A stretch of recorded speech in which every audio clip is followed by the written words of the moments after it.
ప్రభునందు ప్రియమైన దేవుని బిడ్డలారా, తోటి విశ్వాసులారా, యేసు ప్రభు నామములో మీ అందరికీ శుభాలు, వందనాలు తెలియజేస్తున్నాను.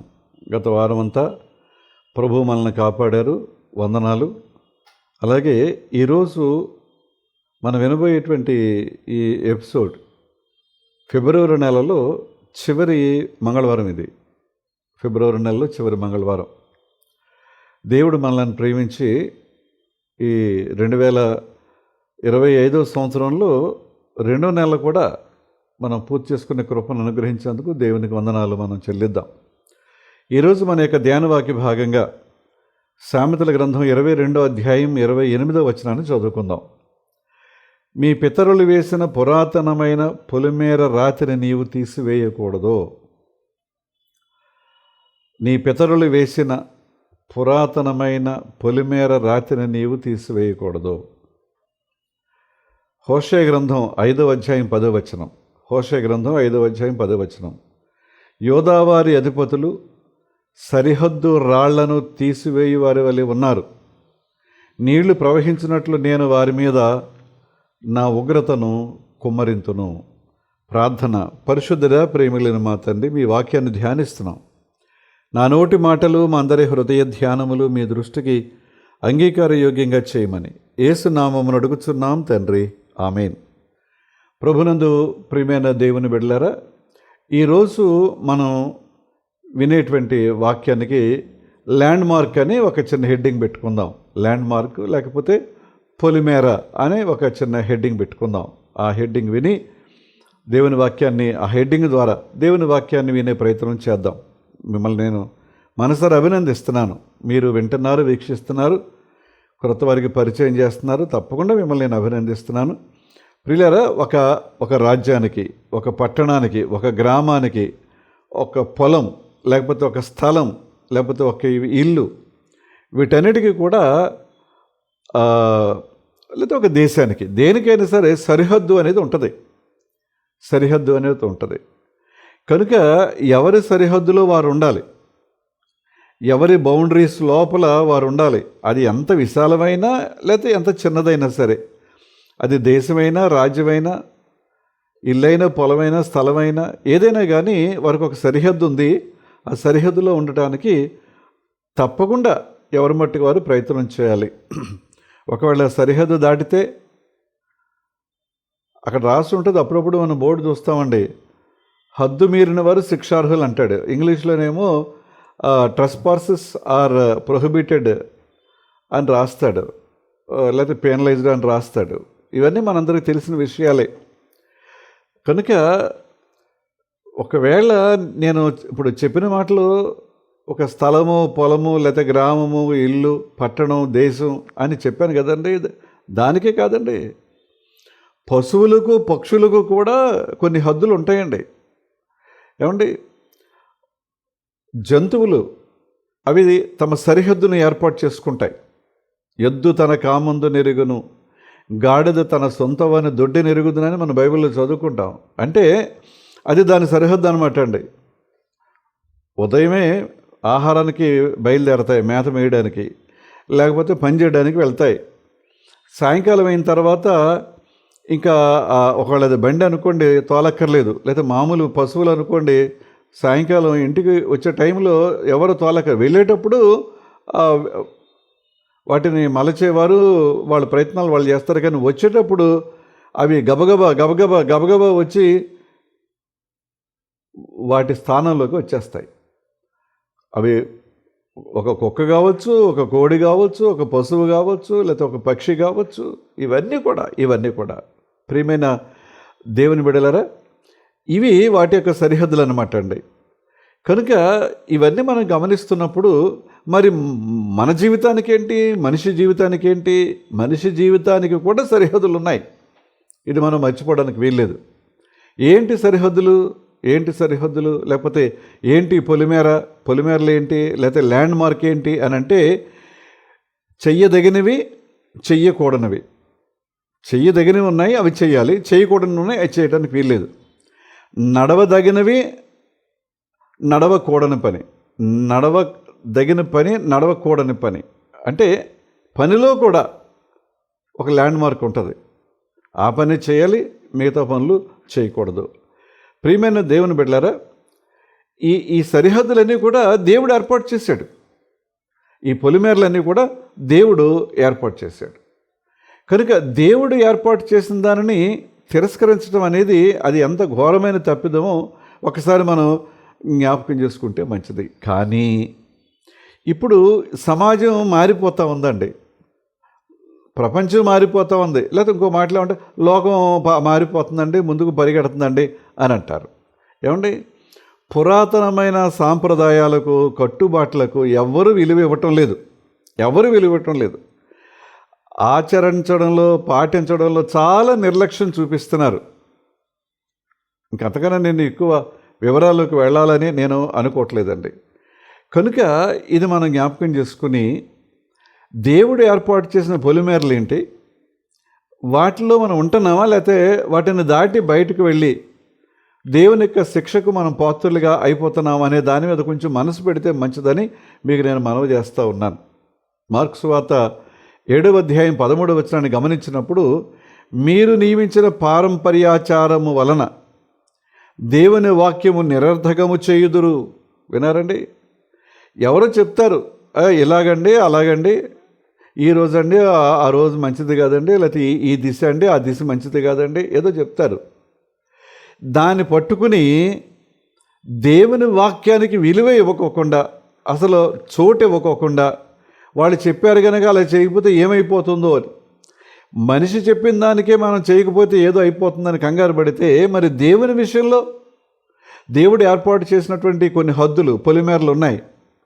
దాన్ని మనం ఎందుకు ఎందుకు పాటించలేకపోతున్నాం, వాటిని అనుసరించి ఎందుకు నడవలేకపోతున్నాం అనే దాని గురించి అసలు ఆలోచన చేయటం అనేది జరగటం లేదండి.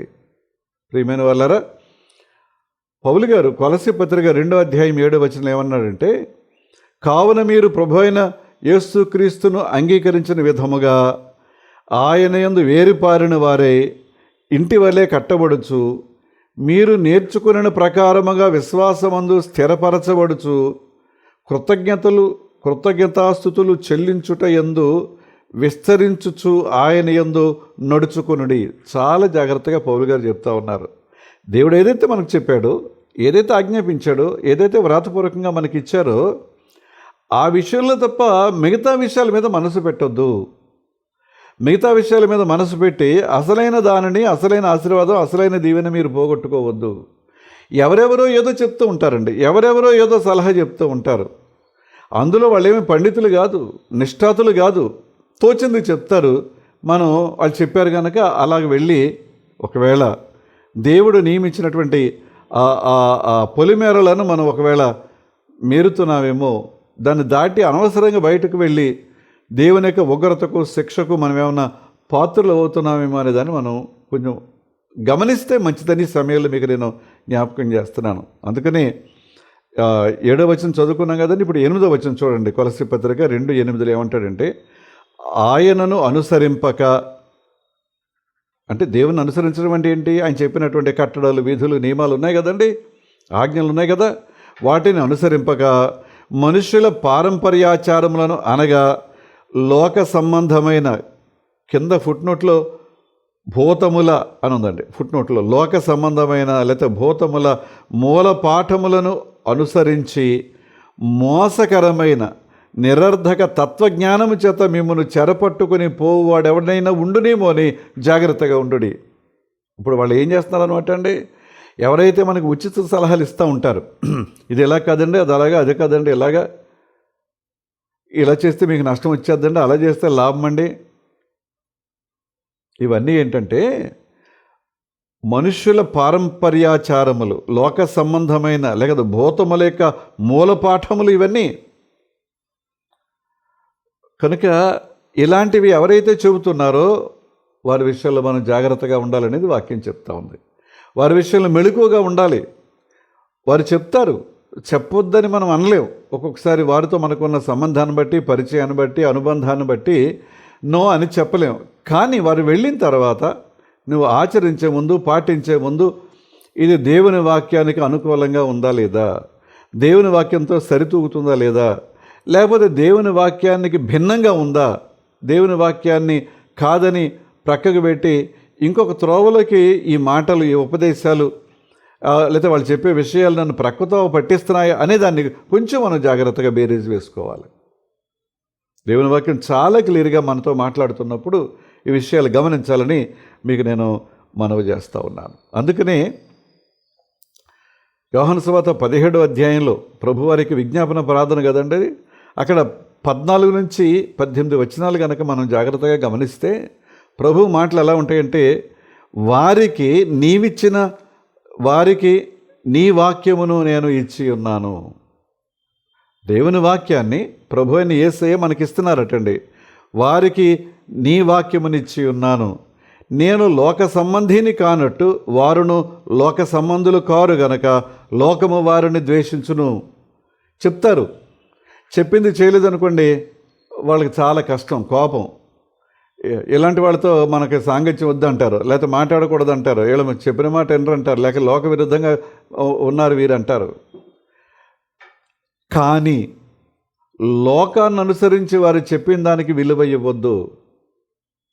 వాడు చెప్పింది బైబిల్ ప్రకారంగా, దేవుని ఆజ్ఞ ప్రకారంగా, దేవుని మాట ప్రకారంగా ఉందనుకోండి, తప్పకుండా నేను చెప్పేది కొన్నిసార్లు బయట వారి గురించి, కానీ మనలో కొన్నిసార్లు దైవజనులు కూడా తప్పు త్రోవలు పట్టించేటువంటి వారు, వేరే మార్గానికి నడిపించి మళ్ళించేటువంటి వారు కూడా ఉంటారు, వారి యొక్క స్వార్థ ప్రయోజనాల కోసం. ఇది మనం గమనించాలి. కనుక వారికి నీ వాక్యమునిచ్చి ఉన్నాను, నేను లోక సంబంధిని కానట్టు వారును లోక సంబంధులు కారు గనక లోకము వారిని ద్వేషించును, లోకం ద్వేషిస్తుంది. ఇది 14వ వచనం. ఇక 12వ వచనం, నీవు లోకము నుండి వారిని తీసుకుపోమ్మని నేను ప్రార్థన చేయటం లేదు. ఎందుకంటే లోకం ద్వేషిస్తుంది కనుక, అయ్యా వీళ్ళందరినీ నువ్వు తీసుకెళ్ళిపో, ఎందుకు ఈ బాధలు ఎందుకు, వాళ్ళు ద్వేషిస్తూ ఉంటే అందరి యొక్క చీత్కారాలకి దోషణలకి వీళ్ళు గురవుతున్నారు కనుక వీళ్ళని తీసుకుపో అని నేను ప్రార్థన చేయట్లేదు. యేసయ్య తండ్రితో చెప్తున్నాడండి. కానీ దుష్టుని నుండి, ఫుట్నోట్లో కీడు నుండి అని ఉంటుందండి, దుష్టుని నుండి వారిని కాపాడమని ప్రార్థన చేస్తున్నాను. ఎవరైతే ఇలాగూ తప్పు త్రోవలకు నడిపించే వారిని పడకుండా, వారి బారిన పడకోకుండా యేసయ్య మన కొరకు ప్రార్థన చేస్తున్నారటండి. యేసయ్య మన కొరకు విజ్ఞాపన చేస్తున్నారటండి దేవుని యొక్క సన్నిధిలో. ఇది 15వ వచనం. ఇక 16వ వచనం, నేను లోక సంబంధిని కానట్టు వారును లోక సంబంధులు కారు. ధీమాగా మన పక్షంగా తండ్రితో ఆయన విజ్ఞాపన చేస్తున్నాడు. నేను ఎలాగో లోక సంబంధిని కాదు కనుక వీరు కూడా లోక సంబంధులు కారు. 17వ వచనం, సత్యమందు వారిని ప్రతిష్ఠ చేయుము, నీ వాక్యమే సత్యము. సత్యమందు వారిని ప్రతిష్ఠ చేయి. ఏది సత్యం, ఏది అసత్యం మనం తెలుసుకునే ప్రయత్నం చేయాలి. ఏది వాస్తవం, ఏది అవాస్తవం, ఏది నిజం, ఏది నిజం కాదు, లేకపోతే ఏది నిజం, ఏది అబద్ధం, ఇవన్నీ రెండు ఉన్నాయండి. కొంచెం జాగ్రత్తగా, ఓపికగా, ఓర్పుతో కొంచెం మనం పరిశీలన చేస్తే మనం వెళుతున్న మార్గం ఏమిటో మనకు తెలుస్తుంది. వారు మనలను ఏ మార్గంలో నడిపిస్తున్నారనే దానిని కూడా మనం అర్థం చేసుకోగలుగుతాం. ఇది 17వ వచనం. ఇక 18వ వచనం చూస్తే, నీవు నన్ను లోకమునకు పంపిన ప్రకారము నేనును వారిని లోకమునకు పంపితిని. లోకంలోనే ఉండాలండి. మనం ఈ తనువు చాలించేంత వరకు కూడా లోకంలోనే ఉండాలి. ఇంకా ఎక్కడికి వెళ్తాం? ఒకవేళ అడవిలోకి వెళ్ళి తపస్సు చేసుకుందాం అనుకున్నా అది కూడా లోకమే కదా.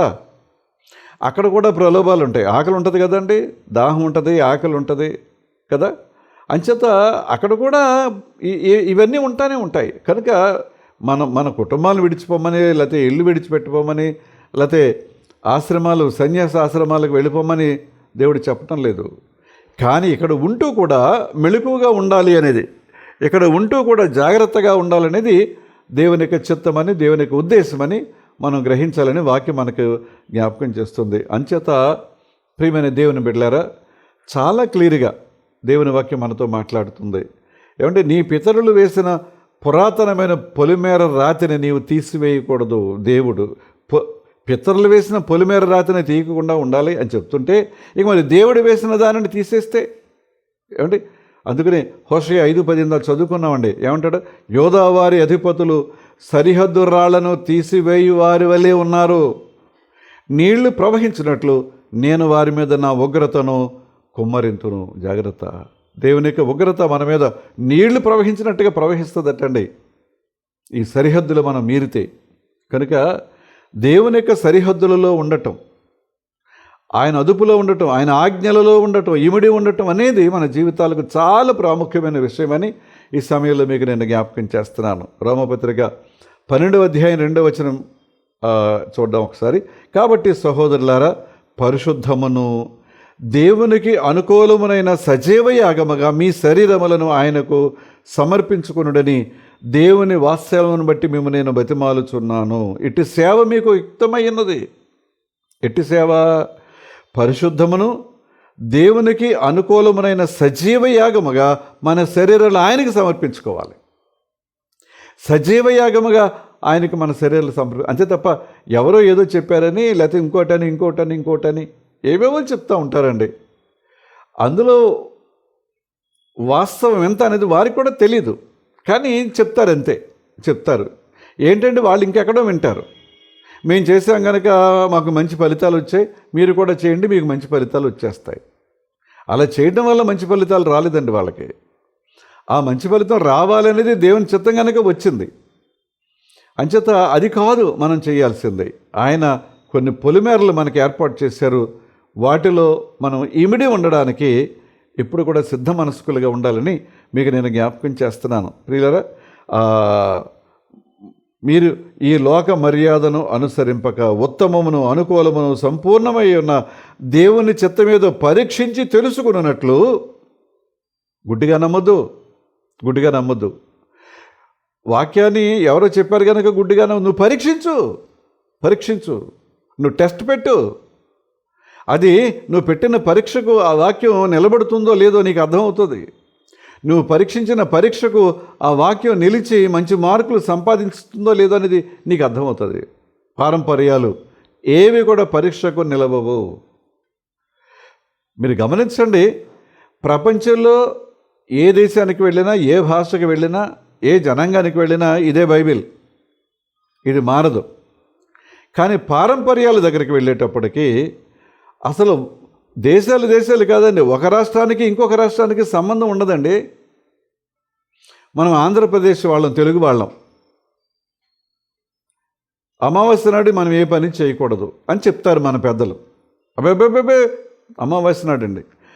మన ప్రక్కనే తమిళనాడు రాష్ట్రం, వాళ్ళు ఏ మంచి పనైనా అమావాస్య నాడు ప్రారంభిస్తారు. చూడండి, గమనించండి ఎంత తేడా. వాళ్ళకి మనకి ఒక చిన్న గీత, చిత్తూరు దాటితే తమిళనాడు. చిత్తూరు వారు ఎక్కువ మంది తమిళ్ మాట్లాడతారు. చిత్తూరు దాటి అవతలకి వెళితే వాళ్ళు కూడా తెలుగు మాట్లాడతారు. కానీ ఇంత తేడా చూసారా? అందుచేత ఈ లోక మర్యాదను అనుసరింపక ఉత్తమము, అనుకూలము, సంపూర్ణమై ఉన్న దేవుని చిత్తమేదో పరీక్షించి తెలుసుకున్నట్లు మీ మనస్సు మారి నూతన మొగటు వలన రూపాంతరం చెందండి. అయిపోయింది. పోయిన కాలం జరిగిపోయింది. ఇకనైనా మీ మనసు మార్చుకొని, మీ బుద్ధి మార్చుకొని, జీవితాలు మార్చుకొని, మీ బ్రతుకు మార్చుకొని, మీ అడుగు జాడలు మార్చుకొని, దేవుని యొక్క అడుగు జాడలలో మీరు నడవటం అనేది నేర్చుకోగలిగితే అదే రూపాంతరం అంటే. రూపాంతరం అంటే అదేనండి. ఒకప్పుడు ఎలాగో ఉన్నాం, ఇప్పుడు ఆ రూపం మారాలి, ఆ భక్తి మారాలి, ఆ విశ్వాసం మారాలి, ప్రార్థన మారాలి, ఒక ఉన్నతమైన స్థితిలోకి అది వెళ్ళగలగాలి. ప్రభు మన నుంచి కోరుతున్నారండి. అందుకని నువ్వు ఇటుపోయి ఇటు కనపడిన దానికల్లా నమస్కారం పెట్టి, అదేదో మంచిదనుకుని వంగి దండం పెట్టి లేకపోతే పూజించి, యాకోబు పత్రిక 4:4 అంటాడు, వ్యభిచారుణులారా, ఈ లోక స్నేహము దేవునితో వైరమని మీరు ఎరగరా? ఈ లోక స్నేహము దేవునితో వైరమని మీరు ఎరగరా? కాబట్టి ఎవడు ఈ లోకముతో స్నేహము చేయకూడనో వాడు దేవునికి శత్రువగును. ఎంత బాధతో కూడిన మాట గమనించండి. దేవునికి దూరం అయిపోదామా? ఇవన్నీ చేసి, ఇవన్నీ అనుసరిస్తూ, ఇవన్నీ పాటిస్తూ దేవునికి మనం దూరం అయిపోయి ఎంతకాలం ఉంటామండి? ఓకే, బాగానే ఉంది. దేవునికి దూరం అయిన తర్వాత నీ మరణానంతర జీవితం ఎక్కడ?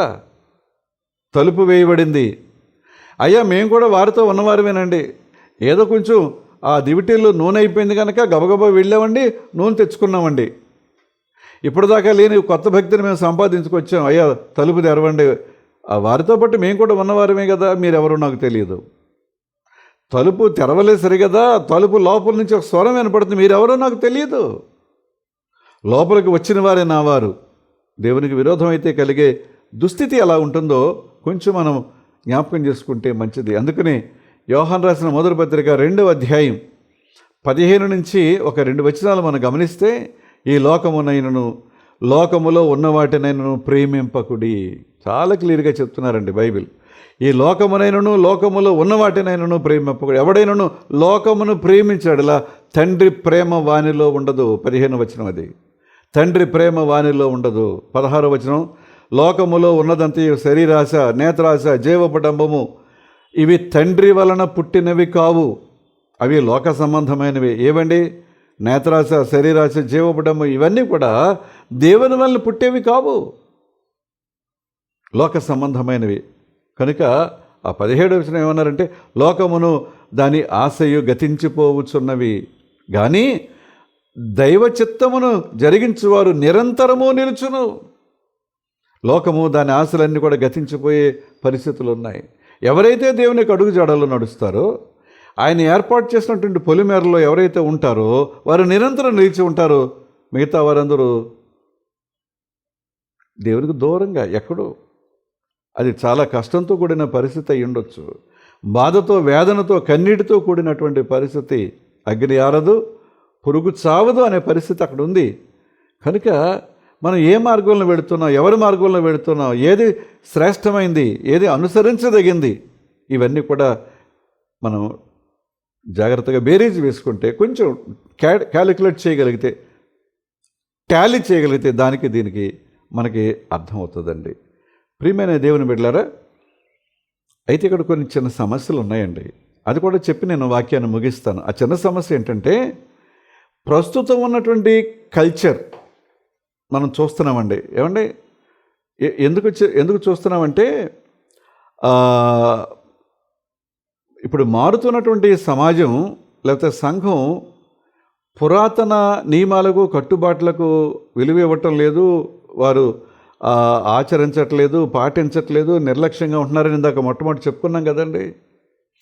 కనుక ఈ కల్చర్ వద్దు, ఇదంతా సర్వనాశనానికి తీసుకుపోతుంది అని ఒకవేళ మనం దూరంగా ఉంటే మన ప్రభావాన్ని మనం మెరుగుపరుచుకోలేము, లోకంలో మార్పు తేలేము.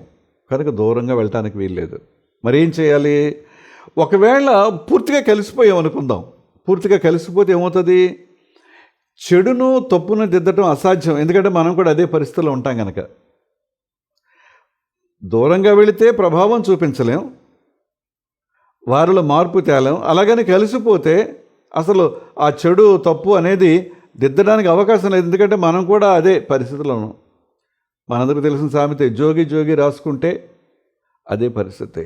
కనుక మూడవ విషయం, ప్రాముఖ్యమైన విషయం ఏంటంటే, లోకములో ఉంటూనే ఎలా దేవుని యొక్క కట్టడలు, నియమాలు, ఆయన ఏర్పరిచిన సరిహద్దులు అమలుపర్చింపజేయటం, అమలుపరచడం మన వంతు. అవి అమలుపరచబడేలాగా ఇతరులను మనం జాగ్రత్తగా అవకాశం వెతకాలి. అలాంటి అవకాశం ఉందా? వెతకాలి, కనిపెట్టాలి. కనిపెట్టి అందులో వారిని నడిపించేటువంటి ప్రయత్నం మనం చేయాలి. ఎలా అంటే, 1 కొరింథీ పత్రికలో 9వ అధ్యాయం, 1 కొరింథీ పత్రిక 9వ అధ్యాయం నేను ఒకసారి జ్ఞాపకం చేస్తున్నాను.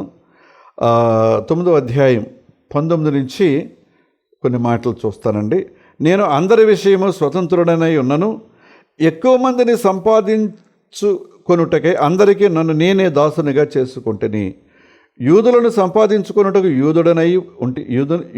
యూదుని వలె ఉంటిని, ధర్మశాస్త్రముకు లోబడిన వారిని సంపాదించుకొనుటకు నేను ధర్మశాస్త్రమునకు లోబడిన వాడన కాకపోయినను ధర్మశాస్త్రముకు లోబడిన వాని వలె ఉంటిని. దేవుని విషయమే ధర్మశాస్త్రము లేని వాడను కాను గాని క్రీస్తు విషయమే ధర్మశాస్త్రముకు లోబడిన వాడను అయినను, ధర్మశాస్త్రము లేని వారిని సంపాదించుకున్నట్టుకు ధర్మశాస్త్రము లేని వారికి ధర్మశాస్త్రము లేని వాని వలె ఉంటిని.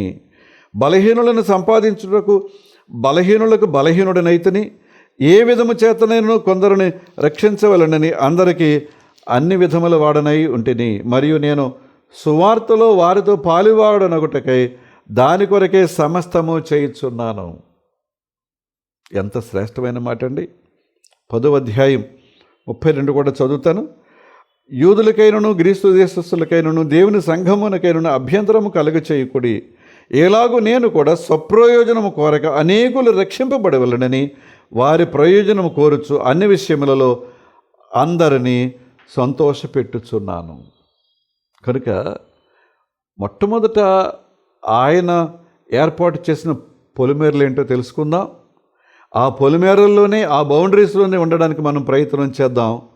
ఎవరైతే వాటిని అధిగమించి వెళ్ళిపోతున్నారో వారిని కొంచెం హెచ్చరిస్తూ, గద్దిస్తూ, బుజ్జగిస్తూ, నిజాన్ని తెలియజేస్తూ వారిని ఈ బౌండరీలో ఉండేలాగా, దేవుడు ఏర్పాటు చేసినటువంటి ఈ పద్ధతుల్లోనే ఉండేలాగా మనం ప్రయత్నం చేసినప్పుడు మనం ధన్యులు అవుతాం, మిగతా వారిని ధన్యులుగా చేయగలుగుతాం. అటు నడిపింపు పరిశుద్ధాత్మ దేవుడు మనకు అనుగ్రహించును గాక. ఆమేన్. ప్రార్థన చేసుకుందాం. కృపగలిగిన మా తండ్రి, దయగలిగిన మా ప్రభువా, జీవవాక్య ధ్యానాల ద్వారా మీరు మాతో మాట్లాడుతున్నందుకు మీకు వందనాలు. ఫిబ్రవరి నెల చివరి మంగళవారం నాడు నేను స్తుతిస్తున్నాను నాయన, మీకు వందనాలు చెల్లిస్తున్నాం. ప్రభువా, మీరు మాకిచ్చినటువంటి కొన్ని హద్దులు, సరిహద్దులు, ఆజ్ఞలు, విధులు, కట్టడలు, నియమాలు, వీటిలో ఉంటూ కొంతమందిని అలాగూ నడిపించగలిగే శక్తి మాకు దయచేయండి. ప్రభువా, మేమే దూరం అయితే మిగతా వారిని దగ్గరికి ఎలా తేగలం?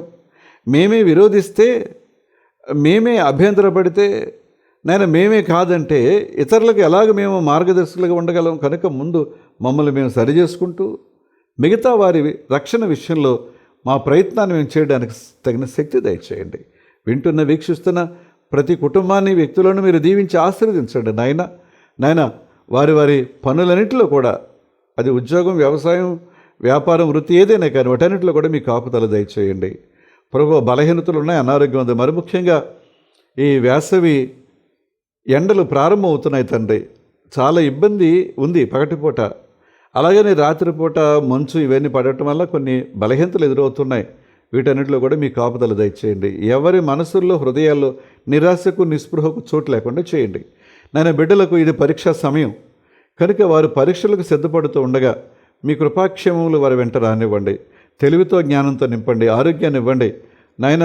చక్కగా ప్రతి ప్రశ్న అర్థం చేసుకుని తగిన సమాధానాలు రాయడానికి సహాయం చేయమని ప్రార్థన చేస్తున్నాను. 10th క్లాస్ ఎగ్జామ్స్ జరుగుతున్నాయి, ఇంటర్మీడియట్ ఎగ్జామ్స్, వీటన్నిటిలో కూడా సహాయం చేయి. అలాగే కాంపిటేటివ్ ఎగ్జామ్స్ కొరకు బిడ్డలు సిద్ధపడుతున్నారు. ఏదైనా ఒక ఉద్యోగాన్ని వారు కలిగి ఉండాలనేటువంటి ప్రయత్నంలో వారికి కూడా సహాయం చేయండి. చంటి బిడ్డలు, బాలింతలు, గర్భిణీలు, వృద్ధాప్యులను వారిని దీవించండి. విదేశాల్లో విద్యను అభ్యసిస్తున్న బిడ్డలు, ఉద్యోగాలు చేస్తున్న వారిని, వారి కుటుంబాలను కూడా ఆశీర్వదించండి ఆయన ప్రభు. అలాగే ప్రతి సంఘాన్ని మీరు దీవించండి, సంఘ కాపురులను ఆశీర్వదించండి ప్రభు. మా రాష్ట్రాన్ని, రాష్ట్ర నాయకులు, అధికారులు, మా దేశాన్ని, దేశ నాయకులు, అధికారులు, వీరందరిపై కృపకుమరించమని నాయన. అక్కడక్కడ చెలరేగుతున్నటువంటి హింస, అక్కడక్కడ చెలరేగుతున్నటువంటి అన్యాయం మీరు చూస్తున్నారు నేసయ్య, మీరు చూస్తున్నారు నాయన.